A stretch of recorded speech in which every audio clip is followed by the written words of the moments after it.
Hello সবাইকে, সালামু আলাইকুম। তো গত ভিডিওতে আমরা দেখছিলাম কিভাবে আমরা একটা পাইথন প্রোগ্রামকে প্রিন্ট করতে পারি। তো আজকে দেখব আমরা যে কিভাবে পাইথনে কমেন্ট লিখতে পারি এবং ভ্যারিয়েবল আসলে কি। তো পাইথনে কমেন্ট লেখা খুবই সিম্পল। আমরা যদি একটা ফাইল খুলে ফেলি যে হচ্ছে কমেন্টস ডট পাই।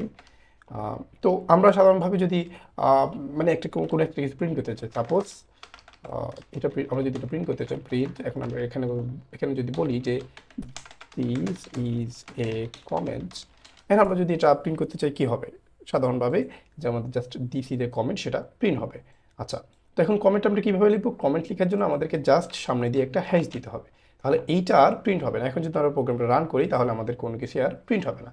তো আমরা যদি এটাকে সেম জিনিসটাকে নিচে লিখি এবং আমরা হ্যাশ দিয়ে না লিখি, তো এটা কি হবে, কম্পাইলার সেটাকে প্রিন্ট করবে।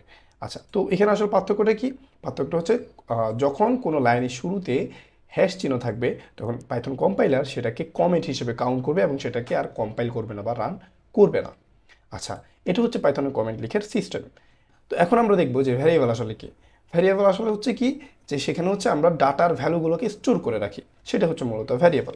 সাপোজ আমরা যদি লিখি যে এক্স ইকুয়াল 10, অর্থাৎ আমরা এক্সের ভিতর 10কে স্টোর করছি। আবার আমরা যদি বলি ওয়াই ইকুয়াল 20, দেন আমরা কি করছি, 20কে ওয়াইয়ের ভিতরে স্টোর করছি। তাহলে এই যে 10 আর 20 এগুলোকে আমরা কার ভিতরে স্টোর করছি? এক্স এবং ওয়াইয়ের ভিতর। তাহলে এই যে এক্স এবং ওয়াই এগুলো হচ্ছে ভ্যারিয়েবল। আমরা যদি প্রিন্ট করতে চাই, সাপোজ এক্স, দেন হচ্ছে আমরা প্রিন্ট করব ওয়াই, দেন আমরা যদি প্রিন্ট করি তাহলে কি হবে, প্রথমে আসবে দিস ইজ কমেন্ট এইটা, দেন হচ্ছে 10 20, যে 10 এবং 20 আসছে।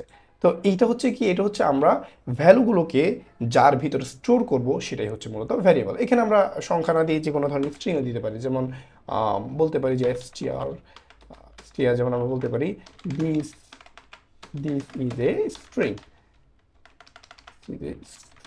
আচ্ছা, তো আমরা যদি এটাকে জাস্ট প্রিন্ট করতে চাই কি করবো, যে জাস্ট প্রিন্ট str।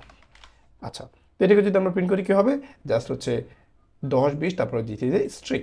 তো এখানে আমরা কী করতেছি মূলত, আমরা হচ্ছে ভ্যালু, যখন কোনো ভ্যালুকে আমরা কোনো কিছুর ভিতরে স্টোর করি তখন সেগুলোকে বলে ভ্যারিয়েবল। যেমন এখানে এক্স একটা ভ্যারিয়েবল যেখানে তার ভিতর আমরা 10 রাখছি, এরপর ওয়াই একটা ভ্যারিয়েবল যেখানে আমরা 20 রাখছি, এবং এসটিআর একটা ভ্যারিয়েবল, এটা হচ্ছে একটা স্ট্রিং যেটা আমরা পরবর্তী ভিডিওতে দেখবো বিভিন্ন ডাটা টাইপ সম্পর্কে, তখন আমরা ক্লিয়ার ধারণা পাবো। যেমন এখানে স্ট্রিং একটা ভ্যারিয়েবল, কারণ এর ভিতরে আমরা একটা স্ট্রিংকে রাখছি।